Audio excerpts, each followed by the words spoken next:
kita jangan berbicara case-nya di saat yang PHK bayar. Iya. Tapi justru harusnya kita melek proses rekrutmennya dulu nih dari awal. Sebenarnya itu. Kan ini kan sebenarnya sudah menjadi isu yang bukan jadi rahasia lagi. Masuk Changsin itu 10 juta, 15 juta, bahkan 20 juta. Nah harusnya realita itu ya? Ya fakta. Itu kan banyak oknum. Benar. Karawang ini kan masuk di 5 besar angka pengangguran di Provinsi Jawa Barat.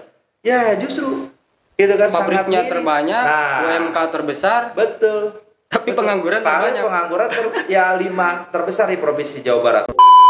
Berbicara angka pengangguran yang di Kabupaten yang Karawang yang cukup signifikan, nggak hanya menjadi tanggung jawab Disnaker, nggak hanya menjadi tanggung jawab satu dinas ya, atau Disdik, atau misalkan dinas UMKM. Kemudian tanggung jawab dinas-dinas. Ini memang pemerintah daerah kan harus mempunyai program lintas sektoral. Pemerintah daerahnya harus lebih greget, lebih inovatif dalam rangka yaitu mengurangi angka pengangguran di Kabupaten Karawang. Jangan sampai Karawang menjadi ekstrim pengangguran.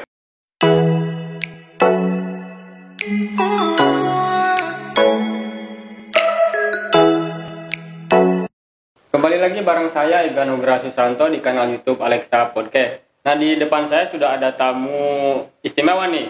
Beliau merupakan anggota DPRD Kabupaten Karawang dari Komisi 4, Haji Asep Saripudin atau lebih yang dikenal Asep IB. Assalamualaikum, Bang Haji. Ya, waalaikumsalam warahmatullahi wabarakatuh. Sampurasun. Rampes. Ya. Apa kabar? Alhamdulillah, alhamdulillah ini satu kehormatan. Alhamdulillah. Buat saya sebagai Ketua Komisi 4 DPRD Kabupaten Karawang dan sebagai Ketua Fraksi Golkar juga bisa hadir nih di podcastnya Bang Alexa yang luar biasa ini, sangat inovatif. Ya kami juga ucapkan terima kasih Pak Haji. Ini yang bikin penasaran saya, kenapa dari Asep Saripudin bisa Asep IB? Jadi itu dulu lah jawabnya sebelum yang serius. Nah, ini mungkin pertanyaan yang ke 1001 orang. Ya. 1001 orang. Mungkin nanti 2024 bisa jadi 1.500 orang ya pasti nanya terus ya. Tapi saya nggak bisa buka di podcastnya Bang Alexa tentang itu karena butuh 4 SKS untuk menjelaskan ini. Tapi kita lebih kenalnya sebut Pak Asep IB aja ya. Siap. Jadi gini Pak Asep, hari ini kan lagi rame nih soal pemberitaan isu tenaga kerja. Siap. Nah, kebetulan kan Pak Asep ini di Komisi 4 ya. Membidangi ketenaga kerjaan, kesehatan, kemudian pendidikan. Nah, sejauh ini informasi yang diterima DPRD soal isu-isu ketenaga kerjaan sejauh mana sih? Ya, memang berangkat bahwa ada Perda 11 2011 waktu itu tentang ketenaga kerjaan, dan di sana juga di amanah Perdanya ada berbicara tentang persentase 60-40 atau 70-30. Nah, tapi dinamika Kabupaten Karawang ini kan berjalan cukup sangat dinamis ya. Itu sampai sekarang 2022 berarti udah 11 tahun gitu kan dari mulai lahirnya Perda itu. Nah, kalau kita analogikan lahirnya Perda itu karena waktu itu posisi Karawang ini dianalogikan Putri itu lagi cantik-cantiknya. Kayak seksi ya. Lagi seksi-seksinya. Dan mungkin warganet juga setuju kan waktu itu. Karena apa, nilai investasi di Kabupaten Karawang luar biasa. Sehingga pemerintah daerah perlu melahirkan aturan hukum yang jelas ya, yang ada keberpihakan terhadap masyarakat Kabupaten Karawang. Tapi pada hari ini kan dinamikanya terus berjalan sangat dinamis. Dan ini juga harus dievaluasi ya tentang Perda itu, dan konteksnya tentang kerjaan, apalagi pemerintah daerah mungkin 3 tahun yang lalu mengeluarkan program yang katanya sangat fenomenal, yaitu infoloker online, gitu kan, supaya bahwa para pencari kerja itu dari sejak awal itu sudah di screening diverifikasi, yaitu administrasi kependudukan yang berdasarkan KTP KK yang berasal dari masyarakat Karawang. Nah, lahirlah infoloker online. Nah, pada hari ini sudah masuk ke alat kelengkapan di DPRD, yaitu di Bapemperda. Naskah akademik sudah kita bahas, yaitu tentang Perda Ketenagakerjaan yang nanti akan merubah itu. Salah satunya berimplikasi tentang itu. Oh, berarti bukan direvisi ya, dirubah ya? Diganti maksudnya? Enggak, direvisi. Oh, direvisi. Nanti menyangkut revisi dan fullnya itu tergantung nanti seberapa besar, seberapa banyak bab dan pasal yang akan kita rubah di sana. Itu karena ada aturan baku di dalam pembentukan peraturan perundang-undangan. Gitu Pak Syed.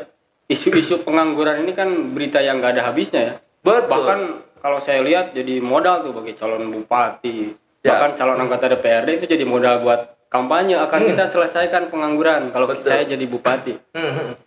Realitanya seperti apa?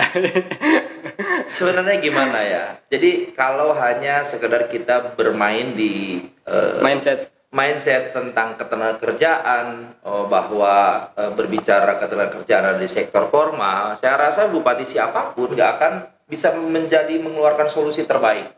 Siapapun. Ini fakta ya. Belum ada. Iya, siapapun kalau seandainya bupati tidak punya konsep yang jelas ya tentang bagaimana mengurangi angka pengangguran, hanya berkutat di dalam mindset ketenagakerjaan itu saja, itu saya rasa nggak akan punya solusi. Maka ya seharusnya ya selain perubahan tentang Raperda itu ya, kemudian kita dorong dengan infoloker online karena di dalam infoloker online itu harus warga masyarakat Kabupaten Karawang begitu di-input membuat akun tidak ber-KTP Karawang secara otomatis akan ditolak, gitu kan. Tetapi hal-hal yang lain juga pemerintah daerah juga harus aware sektor mendorong sektor non formal dalam rangka mengurangi angka pengangguran. Gitu. Apalagi dengan UMK terbesar yang kemarin sudah disetujui, sudah ditandatangani, ini kan akan berimplikasi ya terhadap dunia industri yang ada di Kabupaten Karawang, terutama sektor TSK, tekstil, sandang kulit. Berarti dengan Raperda yang diperbarui ini tuh yang presentasi 60-40 tuh otomatis akan dirubah juga. Ya, secara otomatis itu akan menjadi subjek atau objek pembahasan yang cukup krusial nanti. Gitu. Karena apa? Karena ada program infoloker online ini. Itu. Tapi faktanya pada hari ini baru di bawah 500 perusahaan yang ada di Kabupaten Karawang yang sudah bergabung dalam infoloker online. Nah, pertanyaannya, akan tahun berapa infoloker online ini memang akan diapresiasi oleh ya minimal 75% perusahaan yang ada di Kabupaten Karawang. Kemudian juga evaluasi terhadap program infoloker online ini yang memang mengakomodir ya kepentingan teman-teman perusahaan. Kenapa dari jumlahnya ribuan kok baru 500? Apa kendalanya? Ya justru kan secara otomatis di situ ada indikasi bahwa infoloker online juga masih banyak kelemahan-kelemahan nih kayaknya. Gitu kan. Nah makanya ya pemerintah daerah harus open mind juga gitu kan. Jangan menjudge bahwa infoloker online ini sangat fenomenal, nggak bisa gitu juga. Gitu. Tapi terus dilakukan evaluasi ya? Harus dilakukan evaluasi. Efektif nggak menurut Pak Dewan nih? Infoloker online ini. Nah justru kalau menurut kita ya makanya saya begitu diundang ke podcast Bang Alisa ini, justru kalau berbicara ketenagakerjaan ini harus diperluas. Harus berbicara juga bagaimana solusi untuk menekan angka pengangguran di Kabupaten Karawang. Gitu kan. Bahkan menurut data kita masuk di 5 terbesar di Provinsi Jawa Barat. Kan ini kontradiktif. 5 terbesar ya Karawang itu. Ya kan menurut data yang dirilis kemarin ya, kalau tidak salah termuat di salah satu media, Karawang ini kan masuk di 5 besar angka pengangguran di Provinsi Jawa Barat. Ya justru gitu kan, pabriknya terbanyak, UMK terbesar. Betul. Tapi pengangguran terbanyak. Pengangguran 5 terbesar di Provinsi Jawa Barat. Nah, kan pertanyaannya begini. Bagaimana pemerintah daerah ini kan bisa mendesain membuat roadmap program jangka panjangnya mengentasnya dalam rangka mengurangi angka pengangguran. Maka dari itu nggak bisa hanya di sektor formal berbicara angka pengangguran ini, berbicara angka pengangguran yang di Kabupaten yang Karawang yang cukup signifikan, nggak hanya menjadi tanggung jawab Disnaker, nggak hanya menjadi tanggung jawab satu dinas ya, atau Disdik, atau misalkan dinas UMKM, kemudian tanggung jawab dinas-dinas. Ini memang pemerintah daerah kan harus mempunyai program lintas sektoral, gitu kan, mempunyai roadmap yang jelas, ya, strategi yang jelas bagaimana menekan angka pengangguran di Kabupaten Karawang. Kalau tanpa punya konsep, pemerintah daerah Kabupaten Karawang saya rasa sampai Kabupaten Karawang usia ke 400 tahun pun, ya sekarang kan baru 389 tahun Kabupaten Karawang. Tapi sudah dihadiahi dengan kondisi ekstrim miskin, ya kemiskinan ekstrim, mungkin ke depan bisa jadi kalau seandainya kita tidak mulai dari hari ini ada kepedulian terhadap angka pengangguran, mungkin juga Kabupaten Karawang di usia yang ke-400 tahun ekstrim angka pengangguran. Ya. Gitu kan? Berarti menurut pandangan Pak Dewan, roadmap atau konsep yang jelasnya belum dilakukan Pemkab ya sejauh ini? Ya sudah. Tapi baru sedikit, hanya ya tipis kulitnya saja lah, belum ke dalam-dalam, belum ke dagingnya lah. Ya. Gitu. Nah, ini juga kan harus menjadi program yang prioritas ya, itu dari pemerintah daerah. Itu bagaimana menekan angka pengangguran. Nah, tadi match-nya gitu. Nah, tadi dikatakan Pak Dewan juga soal informal itu. Yang dimaksud informal itu seperti apa? Sekarang begini, kenapa sih ada Kemen Parekraf di pusat? Ini kan tidak sekonyong-konyong, pasti ada filosofi yang jelas bahwa pemerintah pusat itu sudah membaca itu. Gitu kan, harus ada kementerian khusus tentang ekonomi kreatif, tentang hal-hal yang lain yang memang sebenarnya ini menjadi solusi di dalam rangka meningkatkan ekonomi masyarakat, mengurangi angka pengangguran. Tetapi ya bahwa pertanyaannya apakah terintegrasi, gitu kan? Pemerintah pusat yang memang sudah mempunyai kementerian khusus kemudian disambut baik oleh pemerintah daerah. Faktanya, apakah ekonomi kreatif di Dinas Budaya dan Pariwisata itu sudah menjadi bidang atau belum? Terus bagaimana kepedulian secara politik anggaran, kemudian bagaimana desain program dan kegiatannya, gitu. Apakah pemerintah daerah benar-benar memprioritaskan itu? Kemudian lintas sektoralnya, misalkan ya, link and match-nya dengan dunia pendidikan. Walaupun sekarang pemerintah daerah kabupaten kota itu hanya berbicara pendidikan dasar, ya, SD SMP misalkan, gitu kan. Karena SMA SMK kewenangan pemerintah provinsi. Terus kemudian bagaimana dunia pertanian ini juga bisa mendorong ya pertanian yang lebih inovatif, gitu kan, bisa diminati oleh kaum milenial. Kemudian bagaimana dinas koperasi dan UMKM. Nah, makanya pemerintah daerah ya harus mempunyai roadmap dan konsep yang jelas. Ini harus melibatkan lintas sektoral, dinas tenaga kerja dan transmigrasi, dinas pendidikan, dinas pertanian, dinas koperasi dan UMKM, semua. Sehingga pemerintah daerah itu yang benar-benar menyiapkan, angka pengangguran ini tidak hanya berpaku pada sektor formal tentang tenaga kerjaan di sektor industri, gitu. Berarti mindsetnya harus dirubah bahwa harus sudah dirubah. Harus kerja di pabrik lah ini. Harus sudah dirubah, tapi pemerintah hadir, gitu kan? Gitu, jangan hanya sekedar lulus SMA SMK nggak usah harus kerja di pabrik, tapi pemerintah tidak hadir, nggak bisa gitu. Contoh pemerintah hadir itu seperti apa, Pak? Begini, misalnya link and match-nya dengan dunia pendidikan, ya pemerintah daerah ya berkoordinasi dengan dinas pendidikan provinsi, ya bagaimana kurikulumnya justru harus dirubah dan dikenalkan juga dari pendidikan dasar di SMP, gitu. Kemudian sama dinas pertanian ini kan, misalkan melahirkan para petani milenial di Kabupaten Karawang, kemudian ada inovasi tentang sarana pertaniannya, banyak, gitu kan sebenarnya, gitu. Sehingga ya angka pengangguran di Kabupaten Karawang ini bisa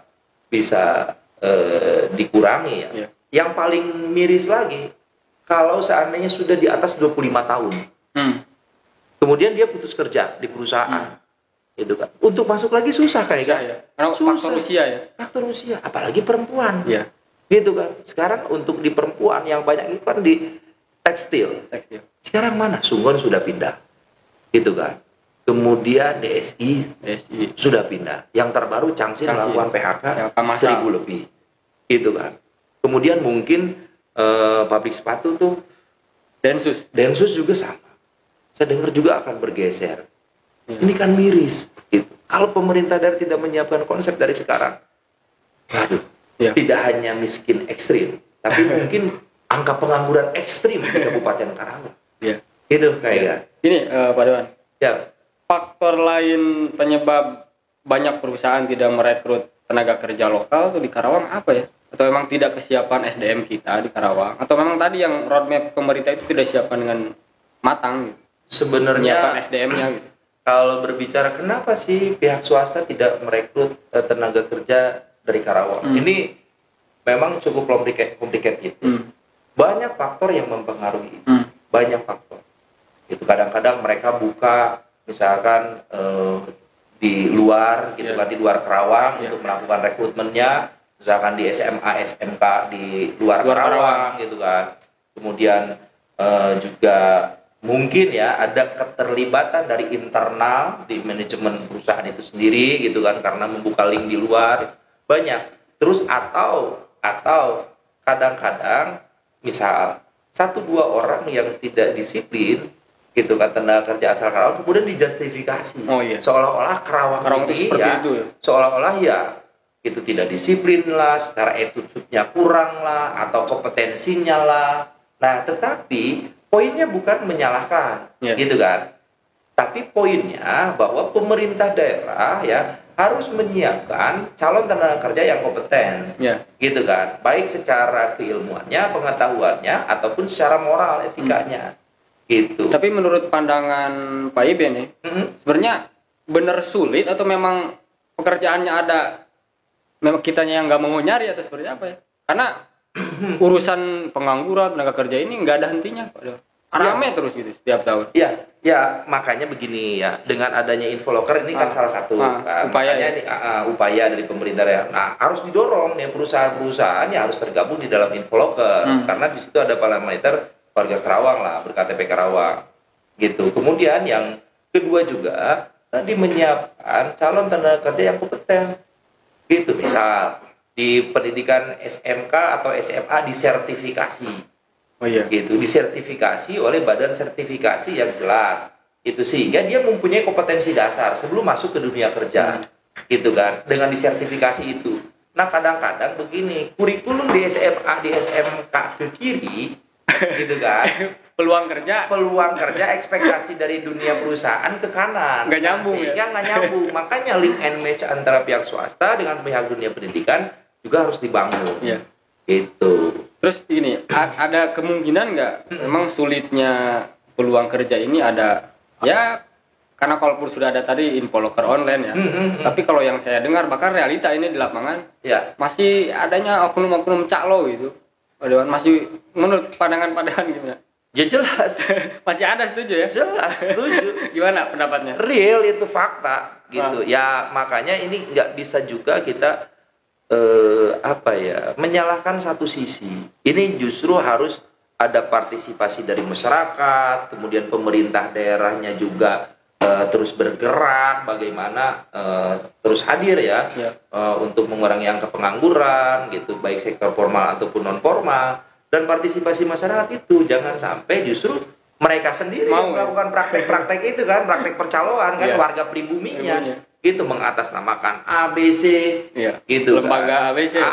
ABC lah, everything lah gitu kan. Tapi yang pasti ya itu, jadi maju mundurnya satu kabupaten kota ya memang harus sinergi, ada partisipasi masyarakat, pemerintah daerah hadir, ada keberpihakan terhadap masyarakat. Itu kalau seandainya praktek-praktek itu tidak bisa kita reduksi, tidak bisa kita kurangi ya susah. Sehingga dengan praktek percaloan itu orientasinya bukan pribumi loh. Benar nggak? Benar. Orientasinya siapa yang mau bayar akhirnya? Mau lu asalnya dari mana kayak kan? Mau dari luar Karawang kayak, mau dari Jawa Tengah kayak, Jawa Timur, mau dari Maroko sekalian kan. Yang terpenting misal ke perusahaan X, misalnya harus bayar 15 juta. Yang penting yuk bisa bayar, ya sudah akan difasilitasi gitu kan. Nah, itu makanya praktek-praktek itu juga harus bisa direduksi. Tapi sudah ada upaya dari kan dengan Infoloker online secara otomatis kan memutus mata rantai itu kan, karena direct antara si pelamar gitu kan, by online dia buat akun, kemudian masuk di dalam Infoloker online, kemudian dia melamar ke perusahaan. Jadi dia direct, nggak pakai lamaran manual, kemudian ketemu calo, ada transaksional dengan iming-iming bisa dititip. Itu. Nah itu salah satunya ya dengan Infoloker online itu kan itu. Pesan Pak Dewan untuk para calon tenaga kerja yang hari ini masih berjuang nih pengen kerja di Karawang. Yang pasti begini, calon tenaga kerja kan mungkin masyarakat Kabupaten Karawang itu terdiri dari 30 kecamatan, 297 desa, 12 kelurahan. Dari mulai pesisir utara Pakis Jaya, Cilamaya Wetan, Cilamaya Kulon, kemudian ke selatannya Pangkalan Tegalwaru, sebelah timurnya adalah Jatisari, gitu kan, dan Banyusari. Apakah masyarakat sudah tahu tentang program Infoloker online, terutama untuk anak-anak Nah ini kan perlu dilakukan sosialisasi secara masif. Yang pertama itu, gitu. Kemudian pemerintah mendorong para pihak swasta ya atau perusahaan ini untuk masuk di dalam program pemerintah daerah di Infoloker.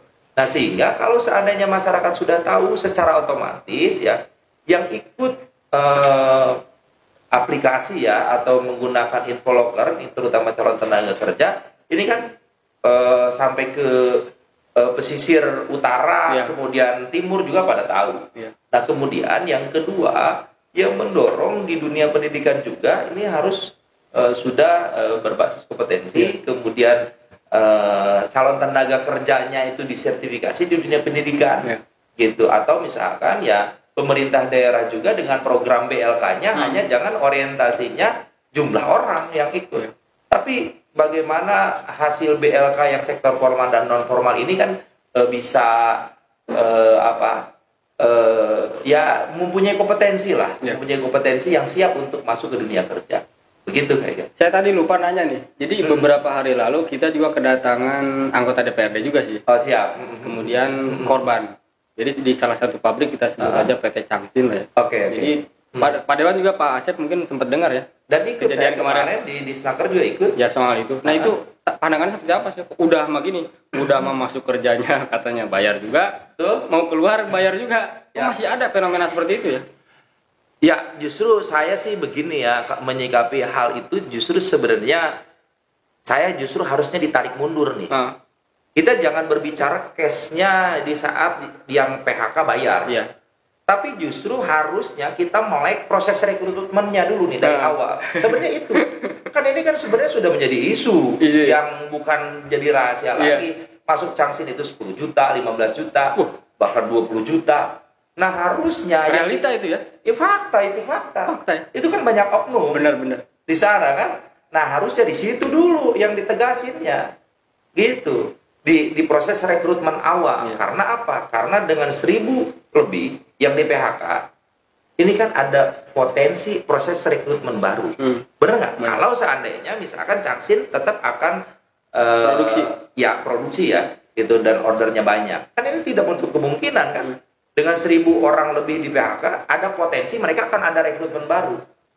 Nah pertanyaannya, apakah hanya isu yang digiringnya isunya untuk PHK bayar, gitu kan? Kemudian kita yang proses awal dari hulunya kita dilupain?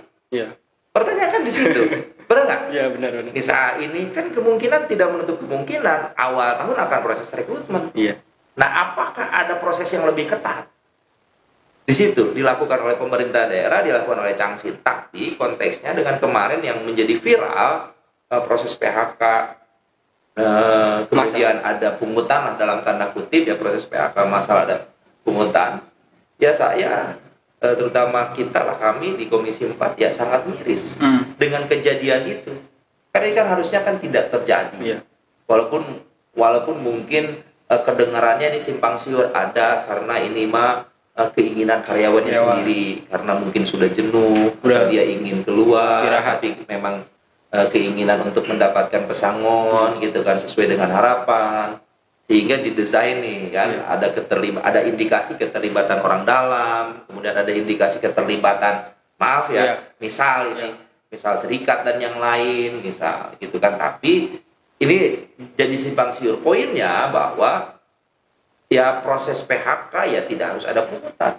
Dan kalaupun misalkan ini sudah kadung terjadi ya harusnya dikembalikan. Dan ini kan menjadi presiden sangat negatif ya pada Kabupaten Karawang dengan kejadian ini. Dan ini kan sangat viral. Ada kemungkinan ini terjadi di perusahaan lain nggak? Ya dengan kejadian ini kan ada potensi juga karena kan modus seperti ini kan baru gitu kan, dan baru kebuka hari ini ya.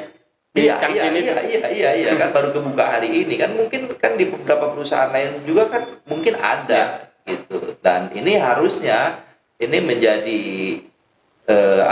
menjadi evaluasi kita bersama, kita sebagai penyelenggara pemerintahan daerah, di mana di situ ada Disnaker, mungkin juga nanti kerjasama dengan UPTD pengawasan wilayah 4 dan pihak swasta juga harus ya bersinergi, jangan sampai kejadian ini bisa terulang kembali. Gitu. Gini Pak Ibe, tadi kan kita bahas-bahas soal PHK tuh ya, salah satunya di Changchin. Nah hari ini sudah ditentukan, diputuskan bahwa UMK Karawang ini lumayan juga ya. Ya. Menurut pandangan Pak Ibe, ini berpengaruh nggak nanti ke pengangguran? Misalkan perusahaannya pada hengkang lah, atau seperti apa? Ya, begini ya. Jadi kalau yang namanya pengusaha, pasti dia sudah memperhitungkan ya. Sangat memperhitungkan, ada visibility study-nya gitu kan, uji kelayakannya, bagaimana saya berinvestasi di Karawang itu akan untung atau tidak, kemudian biaya produksinya seperti apa, kemudian biaya ongkos gajinya, tenaga kerjanya seperti apa. Nah pasti ini berimplikasi ini berimplikasi dengan nilai UMK. Makanya UMK ini ya dengan naiknya ini ada sisi positif negatifnya. Gitu. Sisi positifnya ya karyawan atau para pekerja di Kabupaten Karawang ini kan ya setidaknya dia mendapatkan penghasilan yang tinggi lah secara UMK. Tapi di sisi lain pemerintah daerah juga harus mengantisipasi itu kemungkinan terburuk itu dengan UMK tadi, karena nggak bisa dipaksakan juga pengusaha di saat mereka rugi, masa mereka harus dipaksa stay di Karawang? Nggak mungkin kan, benar nggak? Gitu kan, misal ada perusahaan tekstil dengan jumlah karyawan 10.000 orang, gitu. Kemudian dia melakukan operasional di Karawang dari tahun sekian, gitu. Kemudian dengan UMK tertinggi dia rasa berat. Tahun ini rugi, tahun ini rugi, apalagi habis pandemi. Nggak mungkin mereka dipaksa harus dia, bukan? Mungkin kan dari sekarang kan sudah bergeser misalkan ke wilayah Subang yang UMK-nya kecil, ke Cirebon atau ke Jawa Tengah gitu kan, ke daerah Klaten misal. Gitu. Nah ini juga harus diantisipasi oleh pemerintah daerah. Pemerintah daerah jangan lengah. Kan dari awal tadi saya sampaikan di dalam ketenagakerjaan ini nggak bisa secara parsial, tapi harus berbicara bagaimana solusi untuk mengurangi angka pengangguran. Dan harus ada kepedulian yang lebih juga untuk sektor non formal. Gitu. Nah sebelum ke pertanyaan terakhir Pak Asep, kebetulan hari ini kepala Disnaker ini baru dilantik. Menurut pandangan Pak Dewan apa kemudian pesannya? Cocok belum itu? Kami sebagai mitra Komisi 4, salah satu mitra kerjanya adalah Disnaker. Ya apalagi proses rekrutmen atau proses pelantikan yang kemarin ya. Pelantikan hari ini, kemudian rekrutmen eselon 2-nya untuk Kadis ini kan melalui proses open bidding ya. Dan open bidding ini kan prosesnya cukup panjang. Mereka sudah benar-benar diuji, beberapa tes mereka lewati, dan Bu Rusmalia itu kan mendapatkan poin ya, nilai cukup tinggi sehingga beliau didefinitifkan sebagai Kadisnaker. Nah pesan kami sebagai mitra kerja bahwa layak dan tidak layak ya, pas atau tidak pasnya ya menempati posisi Kadisnaker kan diukur dari kinerjanya. Gitu kan, harus mempunyai program yang jelas, harus mempunyai target yang jelas. Kan kadang-kadang begini, program 100 hari bupati, program 100 hari presiden. Nah ya sama harusnya, karena ini untuk dinas yang cukup strategis di Kabupaten Karawang, Dinas Tenaga Kerja dan Transmigrasi, ya parameternya 6 bulan targetnya harus seperti apa, setahun targetnya harus seperti apa. Ini jadi ya kami berharap sebagai mitra kerja setelah Disnaker mempunyai kepala dinas yang sudah definitif, Urus Malia yang tadinya Sekdim kemudian sekarang menjadi kepala dinas tenaga kerja. Ya saya berharap beliau bisa memimpin Disnaker yang lebih inovatif. Gitu, jangan hanya berada di zona nyaman kemudian menunggu di belakang meja, tapi justru harus melihat lebih jauh. Itu harus lihat lebih jauh permasalahan ketenagakerjaan di Kabupaten Karawang yang kadang-kadang miris ya. Kemudian berbicara juga karena ada bidang BLK di mana di sana ada pelatihan sektor non formal, dan kepala dinas tenaga kerja juga harus berkolaborasi dengan lintas sektoral, dinas pertanian, dinas pendidikan, dinas koperasi dan UMKM, bagaimana menciptakan satu program yang lintas sektoral, dan itu penting kan? Itu penting. Contoh misalkan, kenapa sih hanya kita peduli terhadap pelayanan satu atap saja? Di sana ada dinas ini, dinas ini, dinas ini. Kemudian kemarin juga kita gagas bagaimana pelayanan kesejahteraan sosial. Di sana ada dinas sosial, kemudian dinas kesehatan, BPJS, kemudian dinas pemberdayaan perempuan dan perlindungan anak, kemudian dinas pengendalian penduduk dan KB, duduk satu meja di sana, gitu kan, pelayanan tentang kesejahteraan sosial. Nah kemudian sama di sini, gitu kan, program pengentasan atau program solusi tentang pengangguran di Kabupaten Karawang. Nah sehingga tidak lagi berbicara program secara ekosektoral. Oh ini program dinas tenaga kerja saja, ini dinas ini. Kemudian apalagi berbicara tentang politik anggaran yang minim. Ya. Nah ini kalau seandainya dinas selalu berbicara ya gimana kita terima nasib ini apa adanya, kita dapat anggarannya kecil. Ya. Gitu, janganlah, kita sudah tidak zaman lagi. Sekarang itu zaman dari 4.0 menjadi 5.0, jangan mengkambing hitamkan.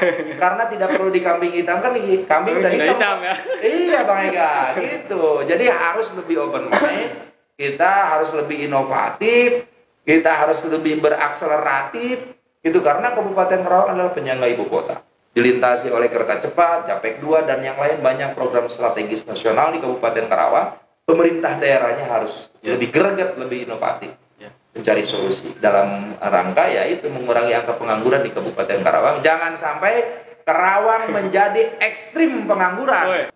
Banyak orang yang waduh kaget, asbun lah atau inilah itulah. Tapi ternyata memang kondisi faktualnya banyak masyarakat kita yang benar-benar berada di garis kemiskinan. Nah ini kita antisipasi dari sekarang, ya harus ada konsep yang jelas, gitu. Bagaimana angka pengangguran di Kabupaten Karawang tidak terus melonjak tajam. Tidak menutup kemungkinan ini dengan kondisi global seperti ini kan sudah akan bergeser ke Subang kemana. Nah, pemerintah daerah harus hadir. Itu mungkin pesannya. Nah terakhir nih, Pak Dewan, 2024 udah di depan mata ya. Pilpres, kemudian pileg, dan yang nggak kalah penting itu pilkada, pemilihan bupati. Tentu salah satu PR terbesar adalah mengentaskan pengangguran di Karawang. Pesan Pak Dewan untuk calon pemimpin Karawang masa depan. Ya saya begini ya, jadi harus sudah dirubah. Siapapun yang menjadi calon kepala daerah, siapapun yang menjadi pemimpin, sah-sah saja. Gitu. Tetapi sudah dirubahlah, jangan didominasi dengan program-program pencitraan. Pada hari ini kalau kita berada terus di zona pencitraan, tapi tidak ada program yang konkret, konsep yang konkret, gagasan yang jelas, gitu kan, untuk melahirkan solusi-solusi untuk Kabupaten Karawang, saya rasa Kabupaten Karawang akan tenggelam di setelah miskin ekstrim, kemudian ekstrim pengangguran. Gitu. Jadi ya tolong tonjolkan ya konsepnya. Gitu, bukan tolong tonjolkan pencitraannya. Gitu, harus gagasannya, idenya yang realistis, yang real. Begini loh, Kabupaten Karawang misalkan zona selatannya potensinya ini, zona utaranya potensinya ini, di perkotaannya potensinya ini. Jadi Karawang misalkan 3 tahun yang akan datang, 5 tahun yang akan datang, 10 tahun yang akan datang akan seperti ini. Kan sekarang nggak jelas. Mana jelasnya? Kan konsepnya nggak jelas. Di wilayah utara mau seperti apa, di wilayah selatan mau seperti apa, di wilayah perkotaan juga seperti apa, gitu kan. Infrastruktur, dunia pendidikan banyak sekolah ambruk, kemudian UMKM kita juga masih tersendat-sendat, jalan rusak, pengangguran, jalan Kabupaten Karawang itu banyak yang ditandain pilok, kotak-kotakin kan. Kalau berlubang itu dikasih tanda pasti. Pohon pisang. Gitu kan, bukan dikasih centang biru. Gitu kan, kalau kasih centang biru kalau IG-nya udah mantap gitu. Tapi Karawang itu biasanya gitu. Saya dari Purwakarta nih, rada mantep nih. Begitu masuk Karawang ini banyak yang milokin jalan karena jalannya berlubang. Tapi mudah-mudahan ya ke depan sudah tidak lagi banyak yang milokin jalan di Kabupaten Karawang. Tapi harus aksi yang konkret, konsep yang jelas, ide dan gagasan yang jelas, yang real, sehingga memberikan solusi Kabupaten Karawang lebih baik. Aduh mantap, luar biasa nih obrolan saya dengan Pak Haji Asep Saripudin atau Pak Asep IB. Terima kasih Pak Dewan sudah mampir di kantor Berita Alexa. Kapan-kapan kita ngobrol lagi. Insya Allah saya satu kebanggaan yang luar biasa diundang sama Dinda Alexa yang sangat inovatif. Sekarang di penghujung 2022 beliau punya podcast dan mudah-mudahan ini bermanfaat untuk Kabupaten Karawang karena parameternya mau jadi apapun asas kebermanfaatannya untuk Kabupaten Karawang. Dan mudah-mudahan Alexa Podcast ini makin maju, makin mengudara, bisa mengalahkan podcastnya Deddy Corbuzier. Bisa mengalahkan podcastnya Deddy Corbuzier, dan asas kemanfaatannya untuk masyarakat Kabupaten Karawang, isu-isu yang menarik juga, gitu kan, selalu disajikan oleh podcast Alexa. Terima kasih, berkah selalu untuk Alexa Podcast. Jangan lupa juga nih, dukung konten-konten kita dengan cara subscribe, kemudian like, dan komen sebanyak-banyaknya. Terima kasih. Assalamualaikum warahmatullahi wabarakatuh.